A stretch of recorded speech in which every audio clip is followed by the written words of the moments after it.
Coast. He knocked the toddler down twice in one afternoon. By evening, the call to animal control was already drafted. Coast. The sound of a toddler hitting the floor is unmistakable.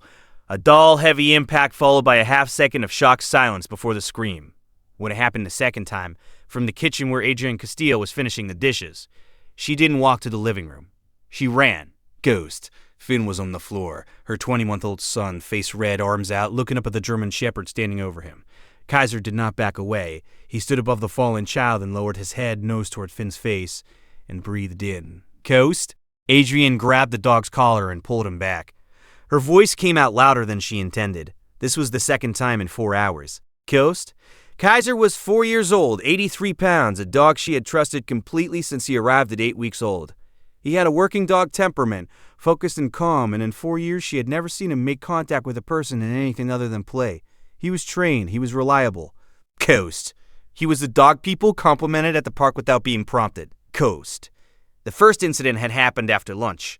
Finn had been fussing. Not a full cry, the low persistent sound of a toddler who was uncomfortable but not yet in distress.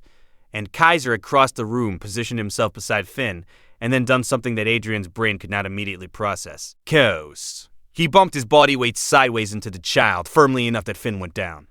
Not violently, but firmly. Deliberately, Finn had cried for 3 minutes, then stopped, and Adrian had corrected Kaiser and filed it as aberrant behavior. Dogs had off days. Kaiser had never done this before. She watched him. Ghost. The second time was harder to explain away. Sane behavior, sane deliberateness.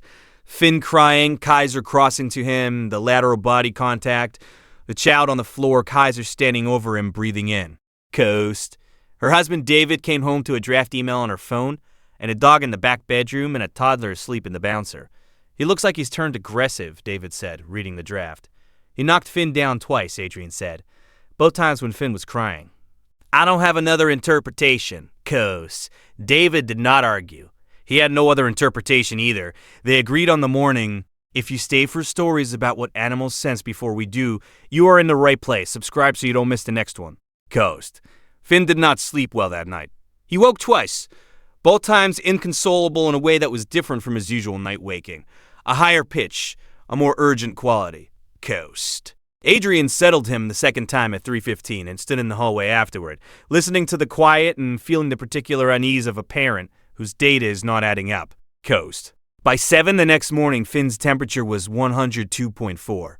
She called the pediatrician and described the last 24 hours, 2 nights of disrupted sleep, intermittent fussing, now fever. The pediatrician wanted to see him.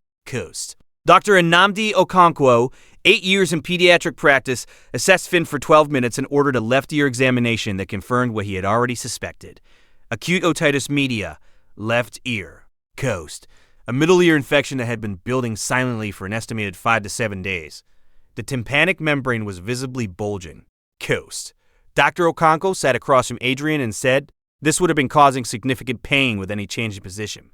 When a child with this condition experiences crying or gets agitated, the pressure changes in the inner ear and the pain spikes sharply. What does that look like from the outside? Ghost. Adrian was already still the way she got still when something was assembling. Ghost.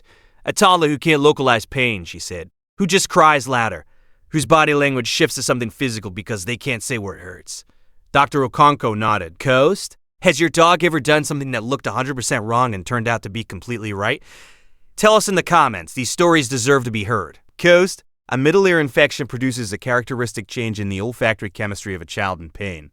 Bacterial proliferation in the middle ear alters the volatile compound output through the eustachian tube in the breath. Ghost.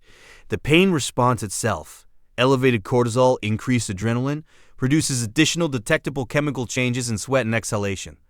Kaiser, with 4 years of learned chemical familiarity with Finn's ordinary smell, had been registering something wrong, something escalating. Ghost. He had crossed the room both times because he had detected distress at the olfactory level before it was fully legible at the behavioral level. The body contact, the lateral bump that knocked Finn down, was pressure stimulation working dog breeds in protective contexts apply body pressure as a grounding and calming mechanism. Ghost. Kaiser had been attempting to regulate the child's distress response the only way he knew how to from the outside. With his body weight steady and present, beside the thing that smelled like pain, Ghost, standing over Finn after the fall and pressing his nose toward the child's face was not aggression. It was the closest read he could manage of the situation.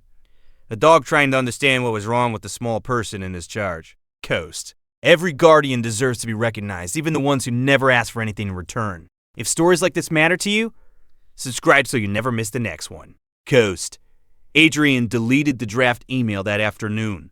Kaiser came out of the back bedroom and went directly to Finn's bouncy chair and lay down on the floor beside it, chin on his paws, and stayed there. Coast. Finn improved within 48 hours of studying antibiotics.